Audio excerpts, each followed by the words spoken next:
Bismillahirrahmanirrahim. Bon, c'est M. Cheikh Majid, directeur des études au niveau de commissariat aux énergies renouvelables et à l'efficacité énergétique. Bon, le CRF. Le CRF, c'est une institution qui est rattachée au Premier ministère. Donc, nous sommes ici pour présenter quelques slides concernant la valorisation énergétique des déchets au niveau de l'Algérie. Voilà.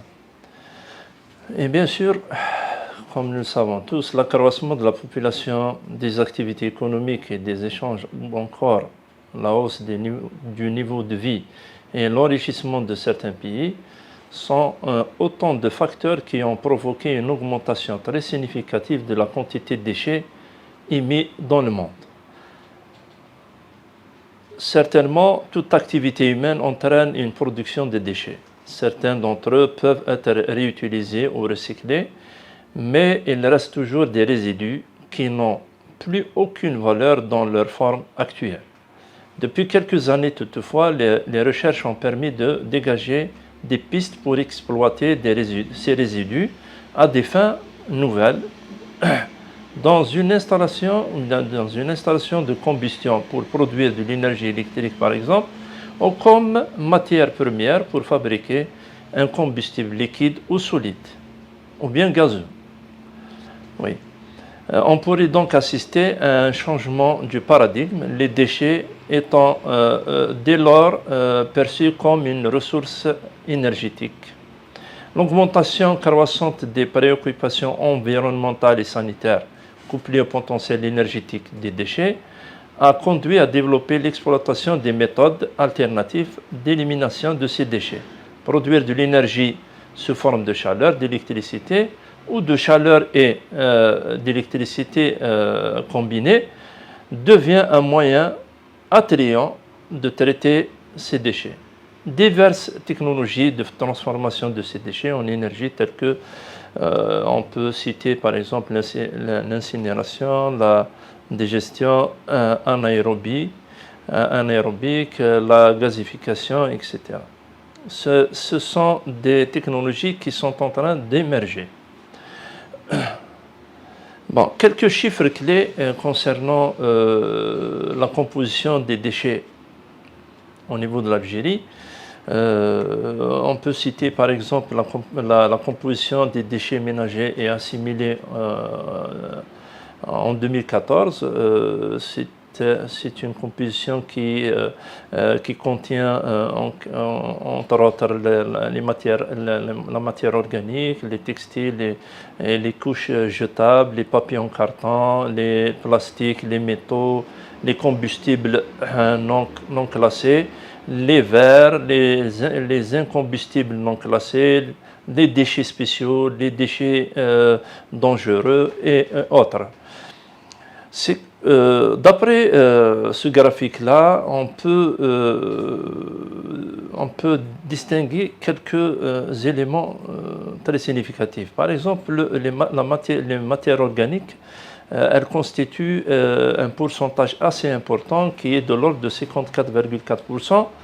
Cette matière organique, elle fait l'objet d'une valorisation biologique, c'est-à-dire le compostage et la méthanisation.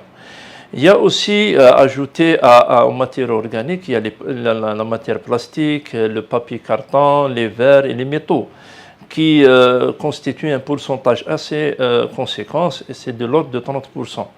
Mais ces éléments-là font l'objet d'une valorisation, mais sous forme de recyclage. Il y a aussi une partie qui n'est pas négligeable à notre humble avis, c'est les tissus et les textiles sanitaires qui couvrent à peu près 12,62%. Là, cette partie de déchets, on peut l'utiliser pour une certaine valorisation énergétique. En 2019, la composition a été un peu changée, c'est-à-dire il y a une certaine variation au niveau de ces éléments qui composent un peu les déchets ménagers et assimilés. Par exemple, c'est pas la matière organique, même qu'elle a eu une certaine régression, mais elle reste stable à l'ordre de 53,6%. 6%. Les textiles et les couches jetables, c'est à l'ordre de 16,28%, c'est-à-dire qu'on a une augmentation de ce type de déchets. Ce qui a causé cette augmentation, c'est le taux de démographie qui a augmenté depuis 2014 à 2019. Donc il y a quand même une progression des déchets en forme de textile et en couche papier, en couche jetable. Il y a aussi le papier carton qui est de l'ordre de 6,76%. Il y a une augmentation en termes de déchets en plastique aussi. Pourquoi? Parce que, comme je l'ai dit déjà, c'est causé par l'augmentation du taux de démographie. À côté de ce graphique-là, on peut scinder ou bien comment dire, segmenter un peu ce type de déchets sous forme de sous-déchets, comme le montre cette figure-là. Et bien sûr, comme en 2014, là, les éléments, bien les déchets qui peuvent avoir une certaine valorisation énergétique, tels que les tissus et les textiles sanitaires, sont de l'ordre de 16,26 ou bien 28%. Au regard de ces résultats, on constate que la fraction biodégradable représente à peu près la moitié des déchets ménagers assimilés. Elle présente un potentiel important d'investissement pour le secteur de compostage et de la méthanisation en Algérie. Pour la fraction plastique, les sacs en plastique représentent la plus grande fraction avec 8%. Ils sont suivis par les PET, PP, les PEHD, avec des taux respectifs de 3,5%, 2,04% et 0,9%. Et il serait important d'envisager le développement des filières du recyclage. Quant au papier carton, le carton représente un pourcentage élevé par rapport aux autres sous-catégories avec une valeur de 4,9%. Ce dernier constitue un gisement considérable pour la valorisation tout en rappelant qu'une partie considérable est récupérée directement auprès des commerçants. C'est-à-dire que ça peut servir comme dans le traitement du recyclage, c'est-à-dire on peut récupérer ce type de déchets. Quelques chiffres clés aussi toujours, comment elle a évolué cette composition des DMA en Algérie de la période 2010 jusqu'à 2019. On voit toujours qu'il y a un grand pourcentage en termes de matière organique, en matière de plastique, en matière du papier carton, en matière du textile, etc. Ces quatre éléments qui constituent pratiquement plus de 60% des déchets ménagers à assimiler, cette partie, elle peut servir comme élément de base pour une certaine valorisation énergétique qui va revenir pour l'État d'un bénéfice assez important et assez conséquent. En termes de traitement de déchets, dans ce slide, nous montrons un peu un comparatif entre le traitement de déchets qui s'est effectué à l'année 2004, ou bien à la période 2004, et le traitement qui s'est effectué à la période 2014. On voit bien que la matière organique est restée à peu près stable malgré qu'il y ait une petite diminution, mais qui reste toujours assez conséquente. C'est pratiquement à 50% des déchets ménagers et assimilés. En second lieu, on trouve les déchets, les déchets qui sont traités par les centres d'enfouissement technique. Il y a aussi ajouté à cela le recyclage qui reste pratiquement minime, malgré qu'il y a une certaine augmentation de ce taux, mais qui reste, à notre avis, assez faible. Voilà. Cette étape de 2004 à 2014 est marquée par une régulation des quantités de déchets diverses dans les décharges et une augmentation des quantités dans le CET, comme je l'ai déjà dit. Par contre, on remarque une légère augmentation dans le recyclage, mais qui reste, à notre avis, qui reste très très faible par rapport à l'engagement de l'État, qui est vraiment assez important. Donc, maintenant, passons à la partie qui nous intéresse beaucoup, c'est-à-dire la valorisation énergétique des déchets.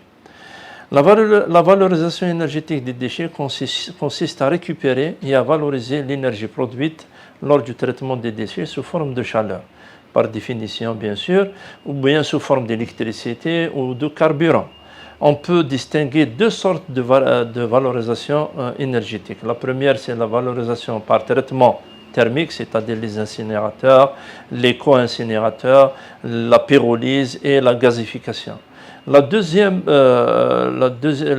partie de valorisation, bien le deuxième type de valorisation, c'est la valorisation du biogaz, issu notamment des installations de stockage de déchets, non dangereux bien sûr, et de la méthanisation des déchets organiques.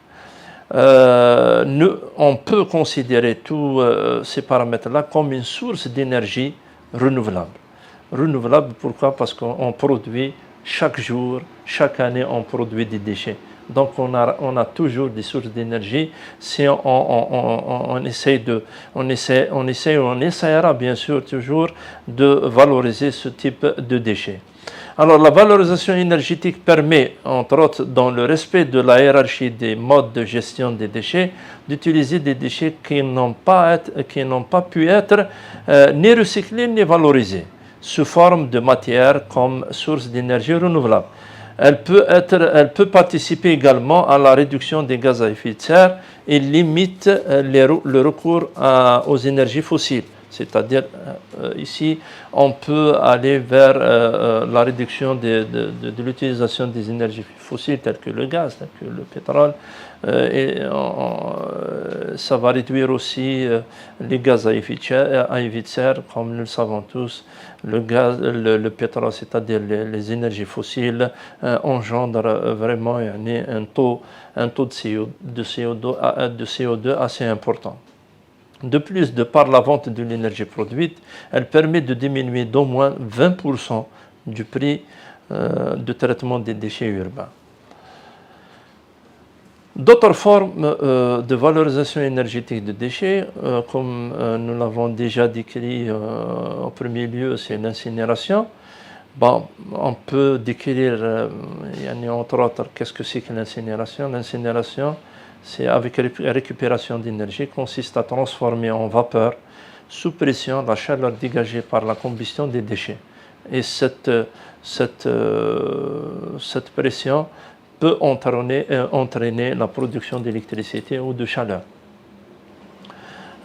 Cette vapeur qui est ensuite étendue dans un turbo-alternateur, produisant ainsi de l'électricité. Et lorsque cela est possible, utilisé pour alimenter un réseau de chaleur urbain ou des industriels avoisinants. L'incinération comme technique fait l'objet d'une surveillance et d'un encadrement par la réglementation qui prévient ses effets sur l'environnement. Cette dernière encadre le traitement des fumées et des résidus du traitement. Elle impose notamment le respect de valeurs limites d'émissions extrêmement strictes pour les principaux polluants libérés par ces déchets. La deuxième forme, c'est les combustibles solides de récupération, par abréviation les CSR, issus du refus du trait, c'est-à-dire qui ont été refusés durant la partie du tri. Les CSR permettent de produire de la chaleur et ou de l'électricité, bien sûr, en substitution de ressources fossiles comme le charbon, le coke de pétrole ou le gaz naturel, en vue de leur utilisation dans l'industrie et dans les réseaux de chaleur notamment. Complément aussi indispensable de la valorisation de la matière. La valorisation énergétique des CSR permet de trouver un exutoire aux déchets non recyclables, autre que le stockage. Bon, ça c'est un autre slide. La troisième forme, c'est la valorisation énergétique du biogaz. Le biogaz issu de la fermentation organique des déchets dans les installations de stockage des déchets non dangereux et dans des installations de méthanisation. La méthanisation, c'est la production du méthane. Le méthane peut être utilisé aussi comme source d'énergie électrique et source d'énergie de chaleur. Et qui peut substituer au gaz naturel qui est issu comme source d'énergie fossile. En termes de teneur énergétique de combustible choisi, il y a un tableau qui a été affiché, qui est affiché ici. On donne quelques valeurs indicatrices de quelques sources d'énergie, par exemple comme le gaz naturel. On peut produire par kilogramme 10 à 14 kWh. Le diesel, c'est à peu près 13 kWh par kilogramme. Le charbon, c'est entre 8 et 9 kWh par kilogramme. La lignite, c'est à peu près 6 kWh par kilogramme. Le combustible solide de récupération qui vient des déchets, c'est à peu près entre 3,6 et 6,4 kWh par kilogramme. Le bois, bien sûr, c'est une source aussi d'énergie. C'est à peu près 4,16 kWh par kilogramme. Les déchets résiduels non traités, par exemple, là on a pris l'exemple de l'Autriche, c'est à peu près 3,33 kWh par kilogramme. C'est-à-dire en tenant compte de ces valeurs, on peut imaginer, par exemple en 2014, il y avait le taux de DMA qui a été occasionné, c'est à peu près 11 mégatonnes par an de déchets, de déchets DMA, c'est-à-dire déchets ménagers assimilés. Faisons un petit calcul. Par exemple, on prend par exemple comme je l'ai dit tout à l'heure, par exemple le combustible solide de récupération, c'est à peu près 6,4 kWh par kilogramme. Multiplions cette valeur par 11 mégatonnes et vous allez voir combien on peut récupérer en termes d'énergie électrique ou bien de chaleur par an.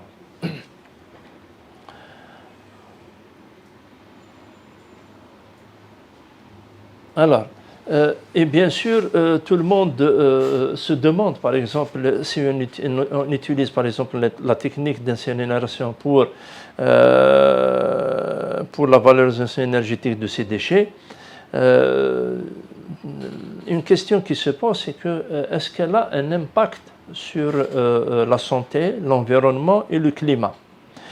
D'après quelques études qui ont été menées au niveau de l'Union européenne ou bien de l'Occident en général, c'est que cette valorisation énergétique de ces déchets a un impact neutre, voire positif.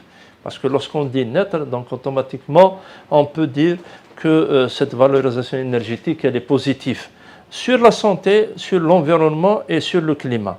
Comparée à la mise en décharge, elle permet d'économiser de l'espace et de limiter la fuite de substances toxiques dans le sol ou bien dans la nappe phréatique. L'incinération permet d'éliminer les virus, les bactéries, les déchets et d'en extraire les substances polluantes. Une étude du groupe d'experts intergouvernemental sur l'évolution du climat, c'est le GIEC, indique que la valorisation énergétique des déchets peut être considérée neutre pour le climat si elle respecte certains critères. La valorisation énergétique des déchets peut également contribuer à réduire les émissions de gaz à effet de serre. Sont ainsi évitées les émissions de méthane produites en décharge, mais aussi les émissions de CO2 qui proviennent des combustibles fossiles nécessaires à la production. Alors, en termes de politique à mener pour la valorisation de ces déchets, il y a une certaine hiérarchie qu'il faut respecter. C'est-à-dire que ça se fait en termes d'une pyramide, commençant par la prévention. Ensuite, la deuxième étape, c'est la préparation pour le pré-emploi. Ensuite, il y a le recyclage. Ensuite, il viendra la partie qui est très importante, qui n'est pas prise en considération ici en Algérie, c'est la valorisation énergétique de ces déchets. Et bien sûr, il y a la partie élimination. Tout ça, comme je l'ai dit, cette politique, malheureusement, en Algérie, n'a pas été prise en considération en sa totalité. C'est vrai qu'il y a des efforts colossaux qui ont été déployés par l'AND, c'est l'Agence nationale des déchets, qui a pris en considération une stratégie de gérer ces déchets en termes de recyclage, bien sûr, en termes d'augmentation du nombre de CET, etc. C'est vrai qu'il y a un effort, mais qui reste toujours faible à notre avis. Du moment que la partie valorisation de ces déchets n'a pas été valorisation énergétique, bien sûr, de ces déchets n'a pas été prise en considération et il n'y a pas l'instauration, bien la mise en place de lois et de réglementations techniques qui prennent en charge ce volet. Donc là, il y a un effort qu'il faut déployer, il y a des travaux qu'il faut mettre en œuvre dans le futur proche pour prendre en considération et prendre en charge ce type de valorisation. Bien sûr, en conclusion, le secteur des déchets solides en Algérie a connu une expansion tant sur le plan institutionnel et juridique que sur le plan opérationnel. Une réelle prise de conscience pour la nécessité d'une gestion intégrée des déchets solides urbains est remarquée à travers l'analyse de l'état et des prévisions de gestion en Algérie.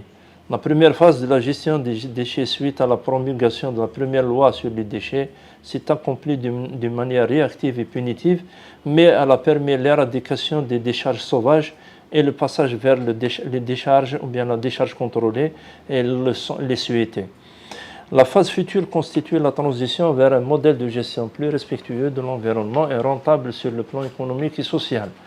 Le passage du modèle économique linéaire au modèle circulaire est tributaire de nouvelles dispositions à l'image de la révision de la législation relative à la collecte et l'élimination des déchets, la professionnalisation du secteur des déchets, le développement de nouvelles technologies de collecte, de tri, de traitement et de valorisation des déchets, l'intégration du secteur privé dans la valorisation des déchets par le montage de micro-entreprises et des porteurs de projets versés dans le secteur de l'environnement dans les opérations de recyclage et de valorisation des déchets.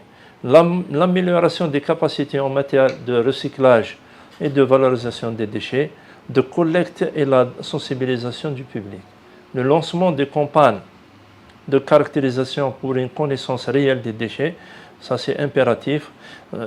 Ça va, ça va former une certaine banque de données qui va nous permettre dans le futur proche de faire des analyses vraiment très pointues et qui va nous permettre d'établir un modèle, un modèle énergétique d'ici 2030 ou bien 2040.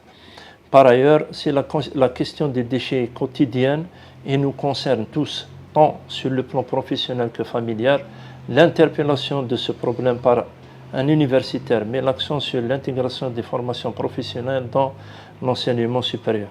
Les formateurs universitaires sont appelés à contribuer par la formation à l'effort national et international pour la protection de l'environnement et l'amélioration du cadre de vie à travers la formation des compétences spécialisées dans la gestion durable des déchets pour les mettre à la disposition bien sûr de tout le monde. Voilà.